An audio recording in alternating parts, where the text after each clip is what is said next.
안녕하십니까? 이 시간은 마태복음 23장입니다. 22장에서 혼인잔치에 청함을 받은 자는 많은데 택함을 받은 자는 적다. 이런 자들은 예복을 안 입은 자들이라고 하셨습니다. 마태복음 23장 1절에 이에 예수께서 무리와 제자들에게 말씀하여 가라사대 서기관들과 바리새인들이 모세의 자리에 앉았으니 서기관들은 율법을 기록하고 선포하는 자들입니다. 모세의 자리에 앉았다는 것은 구약에는 율법을 지키라고 모세가 가져왔는데 지금은 서기관 바리새인들이 모세의 권위를 독점하고 있고 교만한 행동을 하고 있다는 것을 풍자적으로 표현한 것입니다. 서기관은 교육과 법관의 직책을 겸한 에스라 이후에 생긴 직분입니다. 유대교에서 최고의 권위인 모세의 권위를 대행했다고 뽐내고 있었습니다. 마태복음 23장 3절에 그러므로 무엇이든지 저희 말하는 바는 행하고 지키되 저희 하는 행위는 본받지 말라. 저희는 말만 하고 행치 아니하며 율법을 듣고 행함이 없는 자들이다. 모세의 자리에 앉아서 가르치는 서기관 바리새인들은 말만 하고 행함이 없는 자들이나 그들이 말하는 바는 행하고 지켜라 했습니다. 행함이란 구약 율법이 가리킨 대로 예수를 주라 시인하고 믿는 것이 행함입니다. 서기관들이 행함이 없다는 것은 온전한 율법을 세워 지킨 그리스도를 믿지 않은 것입니다. 율법에서 가르치는 내용을 행치 않는 자는 예복을 안 입은 자들입니다.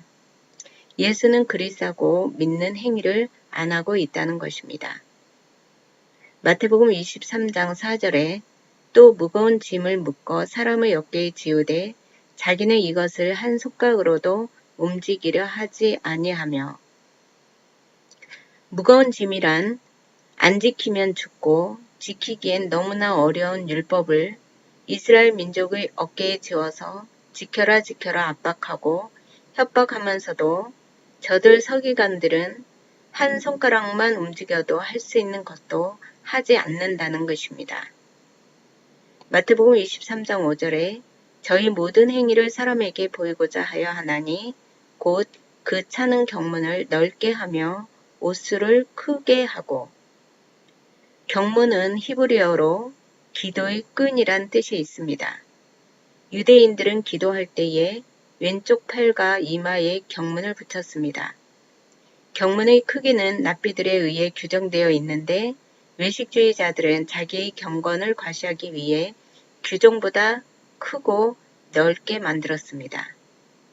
서기관들은 날마다 열심히 율법을 연구하는 율법학자구나라고 일반인에게 보이기 위하여 율법, 구약 성경, 조항, 문구, 경문을 넓게 하고 옷수를 크게 해서 달고 다니고 온몸을 휘황찬란하게 하였습니다. 이는 하나님의 영광을 드러내려 한 것이 아니라 자기의 거룩함을 자랑하기 위함이었습니다. 구약 때 그리스도가 오기 전에는 그리스도를 기다리기 때문에 그리스도 모형으로서 붙이고 다니는 것이 당연했습니다. 하지만 그리스도가 왔기 때문에 모형을 버리고 그리스도 앞으로 나와야 합니다. 이제 하나님께 보일 것은 예수를 그리스도라 믿는 행함이라는 것을 말씀하고 계신 것입니다. 마태복음 23장 6절에 잔치의 상석과 회당의 상자와 시장에서 문안받는 것과 사람에게 랍비라 칭함을 받는 것을 좋아하느니라. 한국에도 나보다 높은 사람이나 어른들에게 좋은 자리를 권하는 게 예의로 되어 있는데 출애굽 당시 모세가 선지자로 상석에 있었듯이 저희들도 상석 자리만 차지하고자 합니다.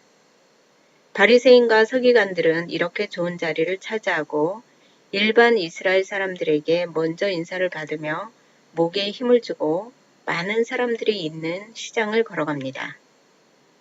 모세는 오실 예수를 증거했는데 모세가 전한 예수는 안 믿고 자리만 차지하고 이스라엘 사람은 하나님의 백성으로 하나님의 말씀을 가르치는 자를 랍비라 하였는데 저들은 랍비라 칭함받는 것을 좋아하지만 그들이 가르치는 말씀에는 그리스도가 없었습니다. 이것이 율법을 듣고 행함이 없다는 말입니다. 마태복음 23장 8절에 그러나 너희는 랍비라 칭함을 받지 말라. 너희 선생은 하나이요 너희는 다 형제니라.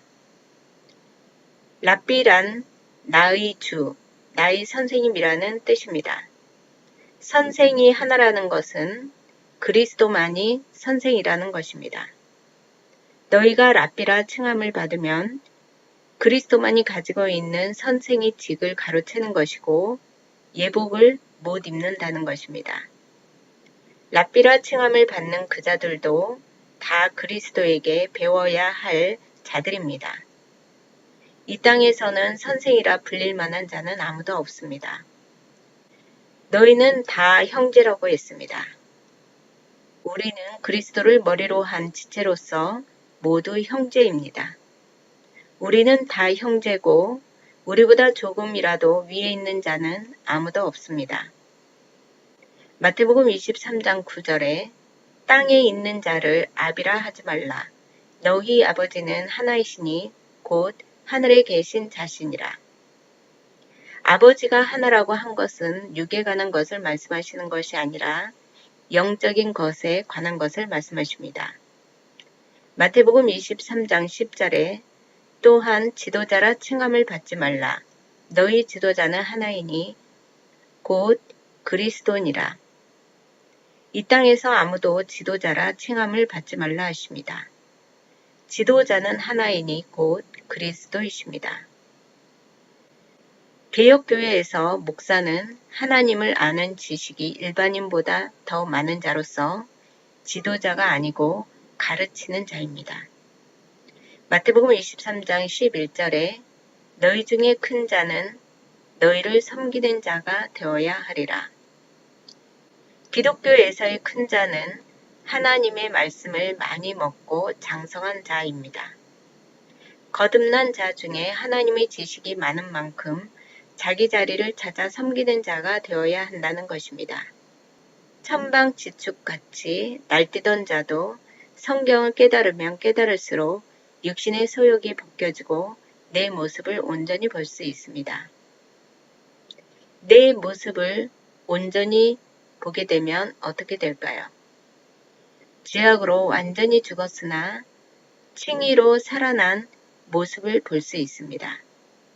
그러니 천하장사도 자기 자리 찾아가게 되고 다른 사람을 섬기는 자가 되는 것입니다. 내 자리만 지키면 어린 자들을 당연히 섬기게 됩니다. 마태복음 23장 12절에 누구든지 자기를 높이는 자는 낮아지고 누구든지 자기를 낮추는 자는 높아지리라. 이 땅에서 자칭 높다고 하는 자는 자기가 죄인인 것을 모르는 자로서 그리스도의 의의 옷을 입지 않는 자입니다. 이 땅에서 자기를 낮추는 자는 말씀을 먹고 장성한 자가 자기 자리 찾아서 어린 자를 섬기는 자입니다. 자기를 낮추고 어린 자를 섬기는 자는 하늘에서 상급으로 높아집니다. 그리스도를 아는 지식만 있으면 다 이렇게 행하여집니다. 높아지리라 라고 피동적인 말씀을 하신 것처럼 피조물인 우리가 하는 게 아니라 하나님께서 하게 하십니다. 그리스도는 가장 낮은 음부까지 낮아지셨고 온전한 것이 되어 저 땅에서 가장 높은 자리에 계십니다. 그 그리스도의 의를 입어 우리도 저 땅에서는 가장 높은 자가 됩니다. 이 땅에서 낮은 자가 저 땅에서 높은 자입니다. 자기를 낮춰야 한다고 생각하고 내 능력으로 낮아지면 내 목에 힘이 들어가고 억지로 낮아지기 때문에 짜증이 납니다. 자기가 했다라고 하면 행함이 없는 교만입니다.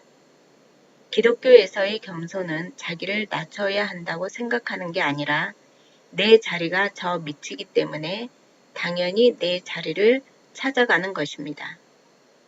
그리스도를 아는 지식만 깨달으면 이렇게 자기 자리 찾아가서 낮아지는데도 기쁨이 넘칩니다. 마태복음 23장 13절에 화 있을진저 외식하는 서기관들과 바리새인들이여 너희는 천국 문을 사람들 앞에서 닫고 너희도 들어가지 않고 들어가려 하는 자도 들어가지 못하게 하는도다. 서기관 바리새인들은 천국 문을 닫고 본인들도 안 들어가고 들어가려고 하는 자도 못 들어가게 하는 자들이라는 것입니다. 먼저 깨달은 본인들이 잘못 전하기 때문에 다른 사람까지 못 들어가게 하는 예복이 없는 자들입니다.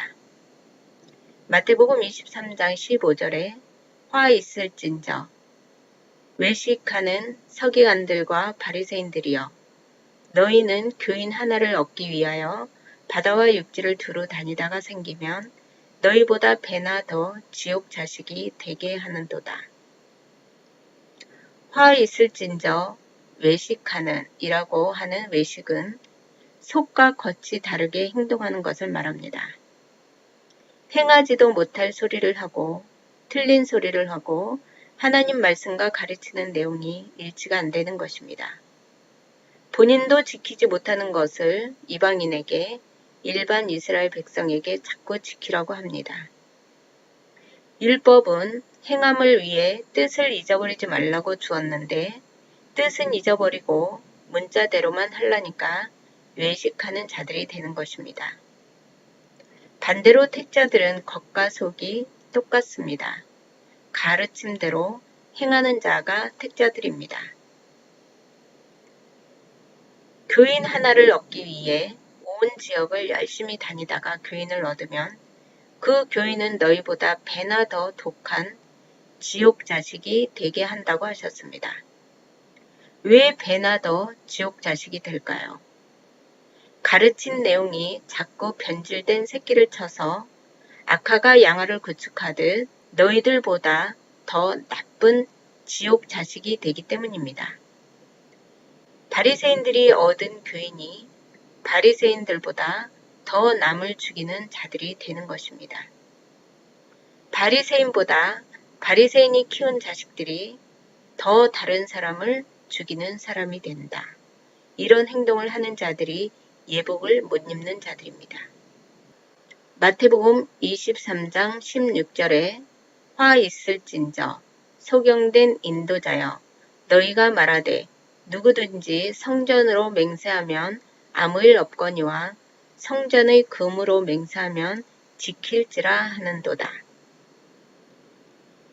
인도자는 길을 안전하게 갈 수 있도록 바르게 알려주는 역할을 해야 하는데 앞을 못 보는 소경이 올바른 길을 가르쳐 줄 수도 없는데 인도자로 나서니 그런 인도자는 벌이 있다는 것입니다. 스스로도 길을 모르는 자가 인도자가 되려 하는 것은 자기 분수를 모르는 것입니다. 성전으로 맹세한다는 것은 주여 하며 하나님께 맹세하는 것을 말합니다. 주일 예배를 잘 지키겠습니다. 가정 예배도 드리겠습니다. 성전을 깨끗하게 청소하겠습니다. 등등 물질로 하는 게 아닌 물질 외에 표시가 안 나는 것입니다. 이렇게 맹세하는 것은 지키지 않더라도 왜 안 지키냐고 아무도 뭐라고 하지 않는다는 것입니다. 그런데 성전의 금으로 맹세하면 지킬지라 합니다. 성전의 금으로 맹세한다는 것은 하나님을 위해서 성전에 제물을 바치겠나이다 등 작정 헌금처럼 물질을 약속하는 것을 말하는데 물질을 약속을 했으면 끝까지 지키라고 따라다닌다는 것입니다. 책임 추궁을 하였습니다. 제사장들이 성전보다 성전의 금에 관심이 있었다는 것입니다. 땡중들이 연불보다 제밥에 관심이 있다라고 한 것과 같습니다. 마태복음 23장 17절에 오맹이요 소경들이여 어느 것이 크뇨 그 금이냐 금을 거룩하게 하는 성전이냐 우맹과 소경들은 마음의 눈이 가리워져 육신의 눈이 가리워진 어리석은 자들을 말합니다. 성전과 금 중에 어떤 게 중요하냐? 성전 속에 있는 금이 크냐? 성전이 크냐? 금은 성전을 위해 존재하는 것입니다. 성전을 위해 필요한 것입니다. 그러니 당연히 금보다 성전이 거룩하고 크다고 말씀하시는 것입니다. 마태복음 23장 18절에 너희가 또 이르되 누구든지 제단으로 맹세하면 아무 일 없거니와 그 위에 있는 예물로 맹세하면 지킬지라 하는도다. 제단에 금을 바치겠다고 맹세하면 악착같이 지키라고 받으러 찾아다니고 쫓아다닙니다. 마태복음 23장 19절에 소경들이여 어느 것이 크뇨? 그 예물이냐 예물을 거룩하게 하는 제단이냐? 소경들이여 눈이 가려져 못 보는 어리석은 자들이여 전체를 부리는 것입니다. 예물이 크냐 제단이 크냐? 제단에 갖고 와서 예물을 바침으로 답은 제단이 크다입니다. 예물이 중요한 게 아니고 예물 자체는 거룩한 게 아닙니다. 제단, 제사 과정이 중요한 것입니다. 마태복음 23장 20절에 그러므로 제단으로 맹세하는 자는 제단과 그 위에 있는 모든 것으로 맹세하며 제단으로 맹세하는 자는 장차 그리스도의 제물직을 믿은 것입니다. 모든 것으로 맹세했다는 것은 제단을 완성하기 위해서는 많은 것이 있는데 성전, 제사장, 제물 등 구약에는 떡상, 불제단, 향단, 제기 등등이 있습니다. 그리스도의 성전직, 제물직, 제사장직 전체를 뜻하며 내가 하늘에서 내려온 참 성전이고 참 떡이라고 하신 것처럼 이 모든 것은 전부 그리스도를 말합니다. 그리스도를 통해 우리가 모든 죄사함을 받는다는 맹세를 하나님이 하나님께 창세 전에 하셨기 때문에 구약의 성전대로 그리스도께서 다 이룰 것을 맹세하였습니다. 제단과 그 안에 있는 제단, 제기, 제사장 모두가 그리스도를 통해서 이루어질 것을 하나님께서 맹세한 것입니다. 마태복음 23장 21절에 또 성전으로 맹세하는 자는 성전과 그 안에 계신 이로 맹세하며 성전은 제단보다 더 넓은 의미로 볼 수 있고 허물어라 내가 3일 만에 짓겠다고 하신 그리스도 자신입니다. 성전으로 맹세했다는 것은 그리스도가 죽으시고 다시 살아나야 함을 말합니다. 그래야 성전이 완성이 되는 것입니다. 성전 안에 계신 이는 하나님입니다. 하나님으로 말미암아 맹세한 것이다는 그리스도가 이루시는 성전을 하나님께서 창세전에 맹세했다는 것입니다. 마태복음 23장 22절에 또 하늘로 맹세하는 자는 하나님의 보좌와 그 위에 앉으신 이로 맹세함이니라. 19절에서는 예물로, 20절에서는 제단으로, 21절에서 성전으로 점점 넓은 의미로 포괄적인 의미로 말씀하고 계십니다. 성전으로 맹세한 거는 성전과 그 안에 계신 이로 맹세한 거고 하늘로 맹세하는 자는 하나님의 보좌와 그 위에 앉으신 하나님으로 맹세한 것이다 라고 말씀하십니다. 이 모든 맹세는 장차 그리스도가 오실 거라는 믿음입니다. 마태복음 23장 23절에 화 있을진저 외식하는 서기관들과 바리새인들이여 너희가 박하와 회향과 근처의 11조를 들이되 율법의 더 중한 바 의와 인과 신은 버렸도다. 23절, 24절은 논란이 많은 11조 내용입니다. 박하는 유월절 쓴 나물의 양념과 회당의 방향제로 사용한 것입니다. 회향은 미나리과의 식물로 조미료로 사용했고 소회향이 나는 회색 가벼운 열매입니다. 근채는 미나리과에 속한 구민초로 불리는 식물로 조미료와 약품으로 사용했습니다. 조미료로 사용하여서 10분의 1을 나누기도 어려울 정도로 아주 작은 부분까지 11조를 하였습니다. 지금도 유대인 중에는 이렇게 작은 부분까지 11조를 하고 있다고 합니다. 그런데 율법의 더 중한 바, 율법보다 더 중요한 의와 인과 신은 버렸다는 것입니다. 의와 인과 신은 무엇일까요? 의란 하나님이 정하신 언약, 뜻을 행동으로 하는 것으로서 그리스도가 십자가상에서 죽는 것을 말합니다. 예수님이 이 땅에 온 것은 하나님의 뜻을 행하려 왔고 그리스도가 제물로 돌아가심으로 하나님의 뜻을 온전히 행하고 그리스도의 의가 이루어지고 그리스도가 내 죄를 대신해 죽은 것을 믿으니까 그리스도의 의의 옷으로 나도 의인이 되는 것입니다. 하나님이 작정하시고 세운 뜻을 그리스도가 행한 것을 믿는 것이 의인데 그리스도의 행함을 믿지 않고 버렸다는 것입니다. 이는 끝이 없는 여호와의 사랑을 말합니다. 그리스도가 율법을 온전하게 지키고 완성시켰습니다. 구약에서 11조의 주인인 예수를 온전한 11조라고 믿으면 그것이 온전한 11조를 바치는 것입니다. 그러면 하나님의 자비와 인내의 사랑으로 너희 죄를 다 사해 줄 것인데 하나님의 이인을 버렸다는 것입니다. 신은 버렸도다.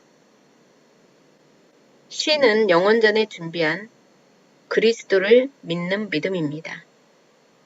구약의 하나님이 정한 제물 11조가 바로 그리스도의 모형으로 실체로 온 나를 11조로 믿어야 하는데 나를 믿지 않는다는 것입니다. 내가 11조의 주인공인데 11조의 주인공인 나를 버렸다. 의와 인과 신은 율법의 중심된 의미인데 율법의 형식적인 면 때문에 더 중요한 것을 버렸다는 것을 비유적으로 표현한 것입니다. 그러나 이것도 행하고 저것도 버리지 말아야 할지니라. 이것은 박하, 회양, 근체의 11조를 행하되 저것도 의와 인과 신을 버리지 말라는 것입니다. 11조의 지인인 의, 인, 신, 나를 버리면 안 된다. 구약의 그리스도의 모형으로 11조를 준 이유는 내 이름이 여호와라는 사실을 기억하게 하기 위해서 율법의 행위를 주었습니다.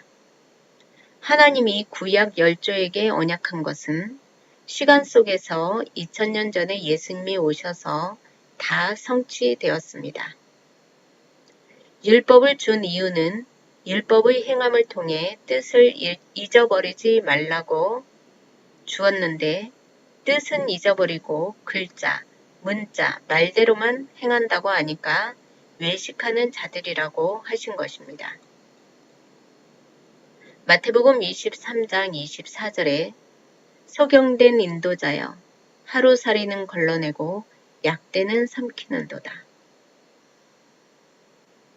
하루살이를 걸러낸다는 것은 온전한 11조를 모르고 형식적인 껍데기 11조를 하는 것은 아주 작은 것, 하루살이처럼 아주 작은 벌레, 덜 중요한 것은 골라내고 분별하면서 약대는 삼켰도다. 큰 것, 중요한 것은 분별하지 못한다. 아주 지엽적인 거는 알면서 가장 중요한 근본적인 것을 모른다는 것입니다. 마태복음 23장 25절에 화 있을진저 외식하는 서기관들과 바리새인들이여 장과 대접의 겉은 깨끗이 하되 그 안에는 탐욕과 방탕으로 가득하게 하는도다. 서기관 바리새인들아 너희는 겉은 깨끗한 것처럼 보이나 속은 탐욕과 방탕으로 더럽고 가식적이고 의식적으로만 율법 준수를 하는 겉과 속이 다른 자들이다. 겉은 율법을 지키는 것처럼 나는 율법을 준수했습니다. 라고 하지만 율법의 더 중한 바를 모르고 안 지킨다는 것입니다. 마태복음 23장 26절에 소경된 바리새인들아 너는 먼저 안을 깨끗이 하라. 그리하면 겉도 깨끗하리라. 율법의 더 중한 바를 모르는 소경된 바리새인들아 율법의 더 중한 바를 행하라. 예수를 그리스도라고 믿는 믿음. 당신이 나의 온전한 11조가 되어 주십시오. 라고 하는 것입니다. 마태복음 23장 27절에 화 있을진저 외식하는 서기관들과 바리새인들이여 회칠한 무덤 같으니 겉으로는 아름답게 보이나 그 안에는 죽은 사람의 뼈와 모든 더러운 것이 가득하도다. 이와 같이 너희도 겉으로는 사람에게 옳게 보이되 안으로는 외식과 불법이 가득하도다. 무덤 겉을 화려하게 색칠하지만 안에는 썩은 시체뿐인 것처럼 너희도 겉으로는 경건하고 사람들에게 존경받을 만한 것처럼 행세하지만 속은 썩었다는 것입니다. 위선으로 가득 차 있다는 것입니다. 마태복음 23장 29절에 화 있을진저 외식하는 서기관들과 바리새인들이여 너희는 선지자들의 무덤을 쌓고 의인들을 비석을 꾸미며 가꾸되 만일 우리가 조상 때에 있었다면 우리는 저희가 선지자의 피를 흘리는데 참여하지 아니하였으리라 하니 선지자들과 의인들의 무덤과 비석을 귀하게 여기고 꾸미며 겉으로는 공경한다고 하면서 속으로는 조상들처럼 구약에 바른 소리하는 선지자들을 죽이지 않았을 것이라고 안 죽였을 것이라고 비판한다는 것입니다. 그러나 사실 그들은 더 큰 선지자 그리스도가 왔는데 믿지 않고 죽였습니다. 마태복음 23장 31절에 그러면 너희가 선지자를 죽인 자의 자손됨을 스스로 증거함이로다. 너희가 선지자를 죽인 조상의 후손이라는 것을 스스로 인정하고 조상이 잘못했다는 것을 시인하면서 지금 메시아를 부인하는 행동을 보니 어찌 조상하고 하는 짓이 그리 똑같냐고 하는 것입니다. 마태복음 23장 32절에 너희가 너희 조상의 양을 채우라. 너희도 너희 유대인의 조상들이 저질러 온 죄악의 잔을 채우는 일을 하라는 것입니다. 마지막 잔을 채우는 것을 말하는데 이는 예수를 십자가에 못 박는 것을 말합니다. 너희 조상의 양을 채우라. 나를 십자가에 죽여라. 는 것입니다.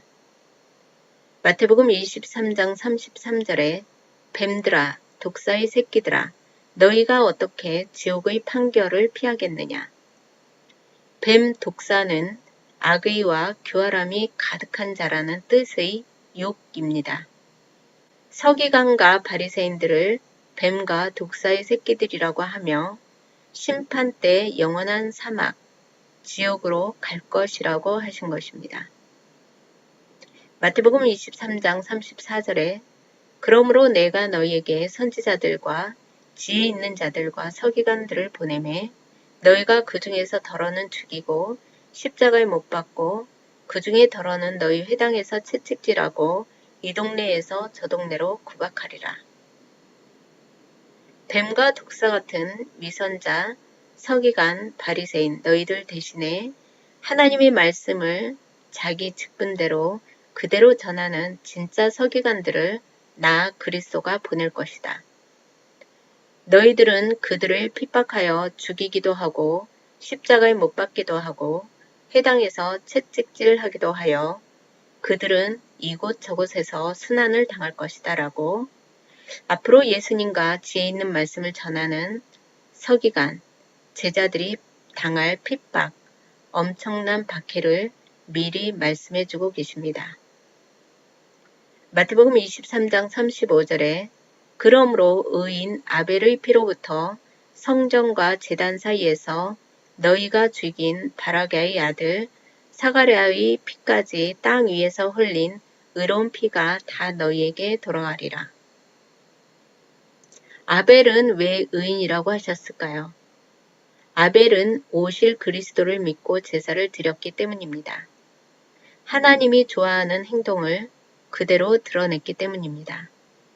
하나님은 절대자이시기 때문에 하나님 편에서 좋은 게 선이고 의입니다.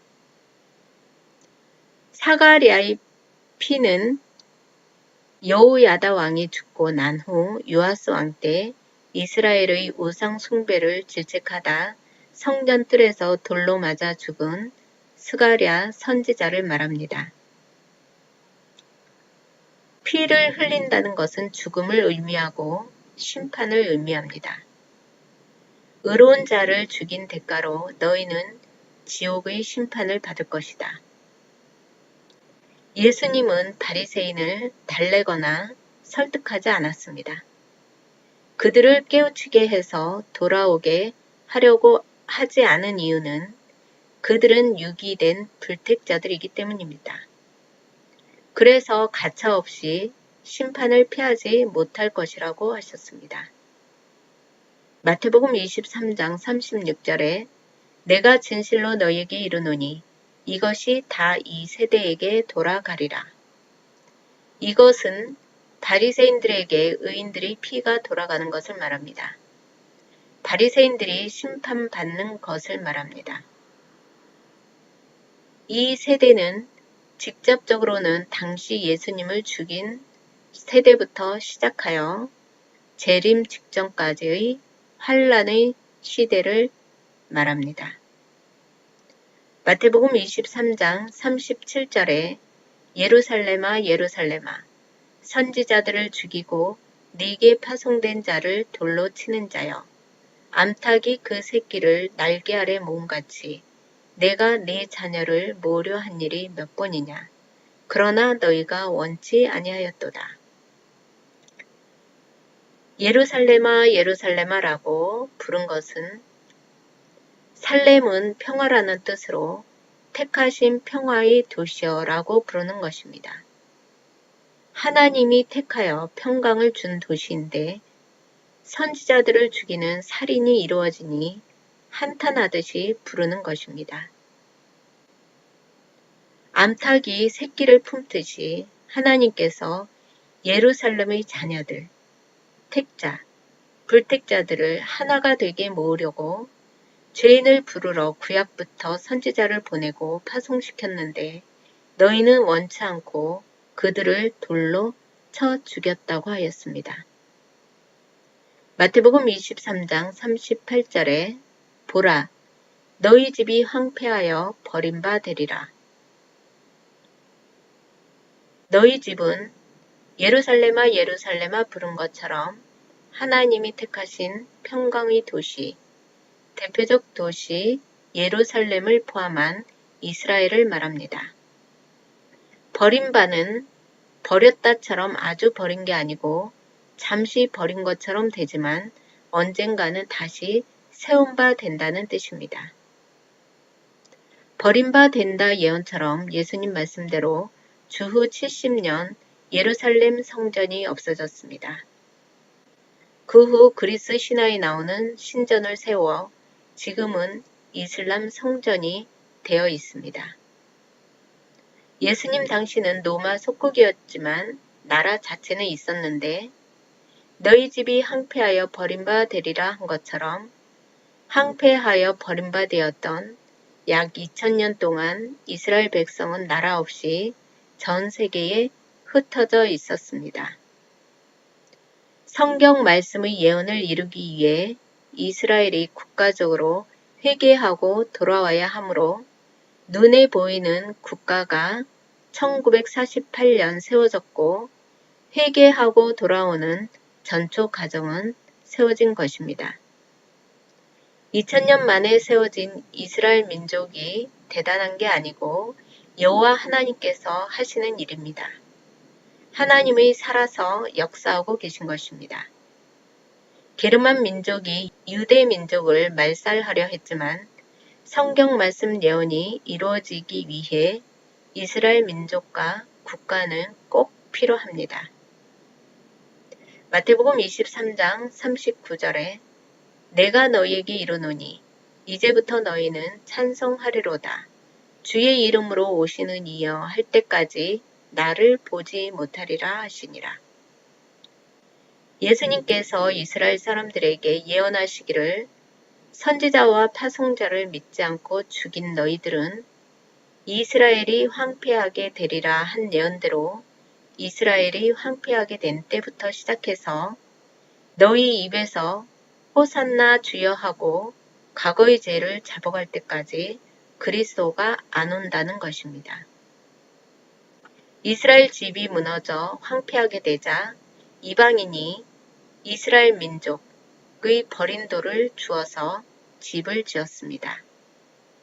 성전, 그리스도를 영접한 것입니다. 너희 집, 이스라엘이 황폐하게 되고 환란의 시기가 끝나고 주의 이름으로 오시는 이여라고 이스라엘이 국가적으로 영접, 찬송할 때까지 모형적인 황폐는 끝이 났습니다. 2000년 동안 흩어졌던 이스라엘의 국가가 1948년에 모아졌습니다. 이스라엘이 국가적으로 회복되기 위한 가장 기초돌이 세워진 것입니다. 감사합니다.